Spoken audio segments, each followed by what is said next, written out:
Ladies and gentlemen, this is a warning. Thank you.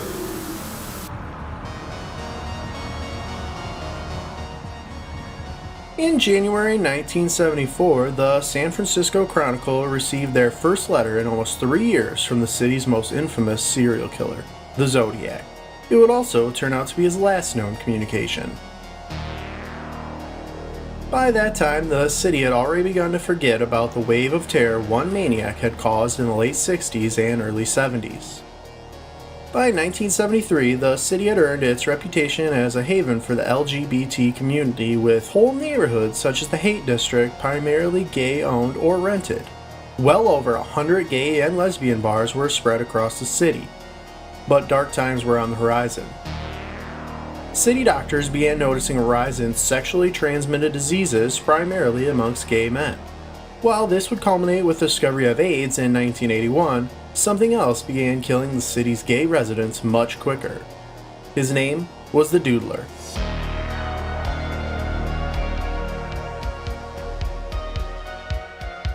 Goes on in San Francisco for the man known as the Zodiac Killer. There could be a serial killer in Chicago. The Oakland County child killer. Phantom killer. Frankfurt slasher. 4 children have now been murdered. Has killed 5 and says he's going to kill again. 15 brutally murdered young women. The pattern is the same. One by one. The death count started rising. A man in a mask robbed, tied, and stabbed them. Strangled, stuffed in burlap bags. It is highly unlikely that these women were murdered by separate men. Where will the killer strike next? The police can't answer who or why. That's the question that we'll never know. I don't want to live the rest of my life wondering if this person's going to be caught. I believe that there's someone out there that has knowledge. And he's probably still at large. Well, first, Golden State Killer. Tonight, there's word of a break in the case of another serial killer who terrorized the Bay Area. And he was dubbed the Doodler because he drew pictures of his victims, and now the SFPD has doubled the reward for tips leading to an arrest. Police hope this new evidence and an increased reward of $200,000 will help solve one of the city's longest-running cold cases. We were scared to death because it's like, you don't know who it is. CNN is now reporting San Francisco police have identified a suspect. The detective on the case tells CNN he's going to release an updated sketch of the suspected serial murder, one that shows him more than 40 years older. The detective says he is still working with DNA to nail down some evidence. San Francisco police are not confirming the story to us, but they are planning to hold a news conference. Reporting live on the Night Beat, I'm Joe Vasquez. 911, what's your emergency, please? Yes, I believe there might be a dead person on the beach at right across from Ulloa Street. Just 2 days before Zodiac's last letter, the body of Gerald Earl Kavanaugh was found on the morning of January 27, 1974, lying along the water's edge of Ocean Beach.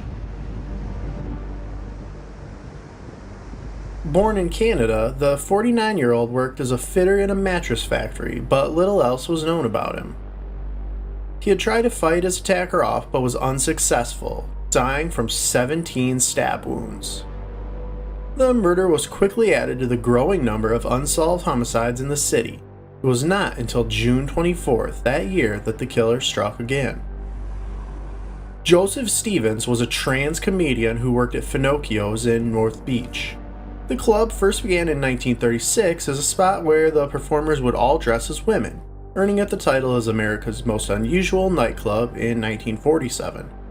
Jay was noted as having been a bit of a sensation when she first took the stage around 1966 as an impersonator of female singers, and even won the San Francisco Best Actor Award, but had since switched to focus more on gay comedy. The summer of '74 was her beginning at Finocchio's.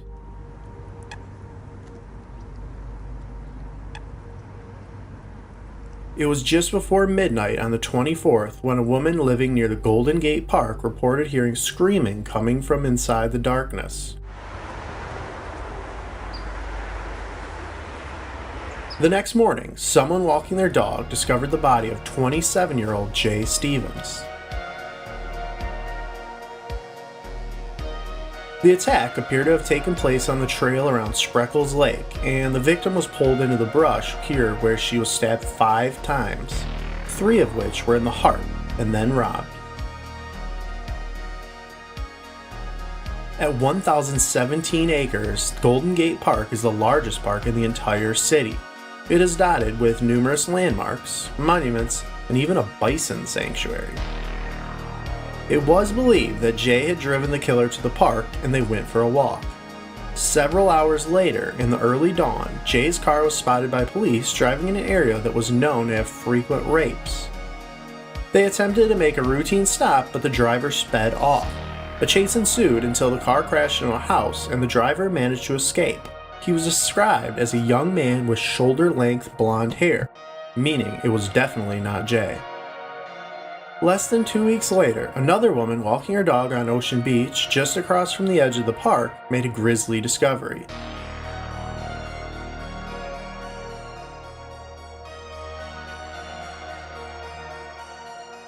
German native Klaus Christmann arrived to the United States in April of 1974 in search of a better life for his family. He had come to San Francisco and was staying at the home of his friend Booker Williams and working at a Michelin tire store. Last seen leaving gay dance club Bojangles in the Tenderloin district, Christmann traveled across town to Ocean Beach, which was known to be a popular hookup spot for men in the bars. The murder this time was far more brutal. He had been stabbed repeatedly and his head was nearly decapitated. Responding Inspector Dave Tashi of Zodiac fame described the crime scene as the most horrific he had ever been to. The man had been stabbed approximately 15 times. His throat had been slashed, his neck had been slashed, he'd been stabbed in the chest, in the abdomen, in the stomach, and in the back. His pockets had been torn out of his jacket, and we found 1 penny in his pockets of his Levi's. And we still don't know who the man is. He's listed as a John Doe number 82 at the present time, and we're making an appeal to the public, through the television people here in the city, to see if they recognize this man's photograph, to contact us here in the homicide detail so we can find out who he is, where he came from, and just what he was doing out there just before he was killed. Though it was not certain, police believe Christmann was gay as well due to the fact that a makeup case was found on him. He also had owned a gay-friendly bar back in Germany, but in a later interview his daughter did not believe he was gay. Regardless, after Christmann's murder, the gay community had begun to realize something was wrong. It would take another 11 months for police to catch up with them. Meanwhile, another tragedy befell the Stevens family. 3 months after his murder, Jay Stevens' sister, who had begun hearing voices after his death, killed their mother in their home and set her dismembered remains on fire in the fireplace. Her older sister managed to escape after being hit 3 times with a sledgehammer. Alma Teresa Stevens was committed to Patton State Hospital for the murder. She was given parole in 1980 after being impregnated by another inmate, and the child was placed for adoption. She was investigated as a suspect in Jay's murder, but cleared.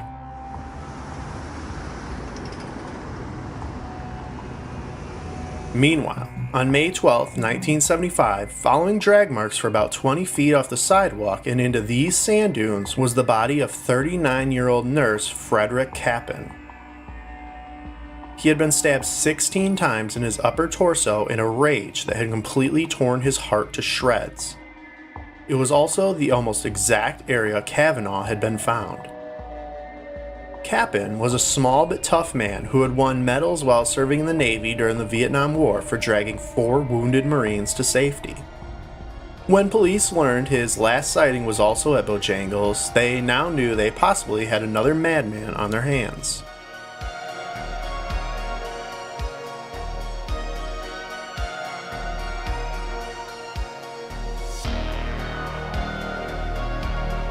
Known as the Soul Brothers, homicide detectives Rotea Guilford and Earl Sanders were assigned to the case. The pair had been involved in apprehending the previous zebra killers, and it was believed if anyone would solve the case, they could.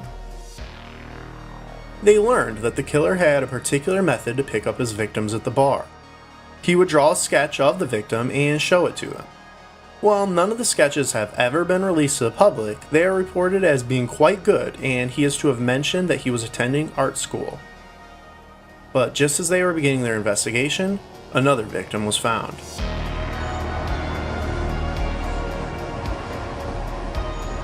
On June 4th, 1975, a hiker in the Lincoln Park golf course discovered a maggot-infested body just down the slope from the 16th hole in a clump of bushes. The area was another hookup spot, and the victim's throat had been slashed. So too, like Chrisman, his pants were left unzipped. Harold Goldberg was a Swedish immigrant who had traveled the world before living in a sleazy hotel in SF. The 66-year-old man had cirrhosis of the liver at the time he was murdered. Little else was learned from the killing, but the next attack would prove different. 6 months after Harold was found, a man known only as a European diplomat was stabbed 6 times in his back with a steak knife by a man who he had picked up in a late-night diner. The knife broke before he could kill the man, and the attacker fled. Less than 2 weeks later, another man, referred to as a well-known person in the city who lived on the same floor of the Fox Plaza, was tied up but managed to scream loud enough to alert his neighbors before he could be stabbed. A third survivor was an unnamed famous actor who had picked up a man and was about to have sex with him when a knife fell out of the man's coat and the actor fled. All 3 said he told the men that they were all the same. Based on 3 survivors, a sketch was released.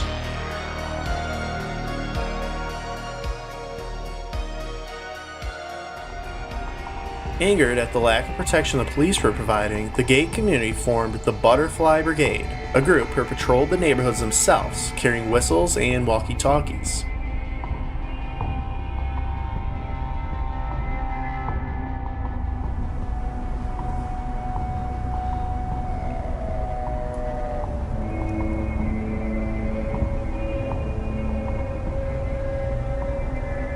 A number of men were arrested and questioned in the case, but no suspects have ever been made public.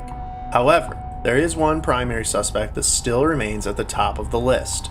After receiving several tips about this man, including from a psychiatrist who stated he made incriminating remarks about the murders, Inspector Guilford interviewed the man. Unfortunately, after their initial reports, the 3 survivors refused to testify, something newly elected gay politician Harvey Milk said he understood, as it would not be until 1976 that sodomy laws would be repealed, and the men did not want to ruin their reputation as being outed as homosexual. Without a confession, police could do nothing. In August 1975, almost the entirety of the SFPD went on strike after the city refused to increase their pay. Police strikers claim that 90% of the force was off the job in San Francisco today, and appearances indicate that was about right. Lines of pickets marched at the Hall of Justice and every outlying police station. The following month, at the St. Francis Hotel in San Francisco, Sarah Jane Moore attempted to assassinate President Gerald Ford. The president appeared stunned momentarily, but he was not hit. He was quickly pushed into a crouching position, into his limousine, and in moments the motorcade was underway, rushing away from the trouble area toward the airport. With no new leads and an ever-increasing stack of other murders, the Doodler case grew cold. New developments in a decades-long search for a serial killer in San Francisco. A man named the Doodler targeted gay men in the city in the early 1970s. Today, the department announced that they've linked a 6th victim in that notorious case. For years, SFPD said he's killed 5 men. But on Thursday, investigators say another man, Warren Andrews, was likely his 6th victim. Killed on April 27, 1975, Warren Andrews would have been the 4th victim in the Doodler's crime spree. The 52-year-old lawyer's body was found just a mile away from where Harold Goldberg would later be found. In Land's End, near a ravine, the attorney for the United States Postal Service was found lying in a pool of blood from his head being bashed with a rock. San Francisco Chronicle reporter Kevin Fagan and the lead SFPD cold case investigator went to the scene where Andrews was found. If you're going to fight back against the Doodler, the knife could easily go flying off the cliff. What do you do then? You pick up a tree branch and you pick up a rock, you pick up whatever you got and you finish the job. He managed to survive for several months in a coma before dying, which is why he was initially believed an unrelated attack. The Doodler has been suspected to have killed as many as 14 victims around San Francisco. He has also been suspected of murders as far away as Louisiana and Texas. The 3 survivors are still alive and still unwilling to testify. Until they do, or police get lucky, the Doodler, whoever he is, may still be walking the streets of San Francisco.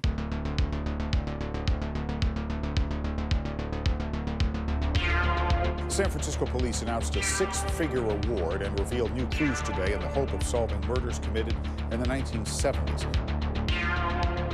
That's a ray of hope for relatives of other victims. The fact that people are even interested in it now means we're getting closer, because for years it went unnoticed. But here in the Castro, there was another guy who was killing people. His name was the Doodler. Police have also interviewed a possible suspect a couple of times over the years. He's still alive, but you can only call him a person of interest because they don't have enough to nail down a case. You have to do beyond a reasonable doubt.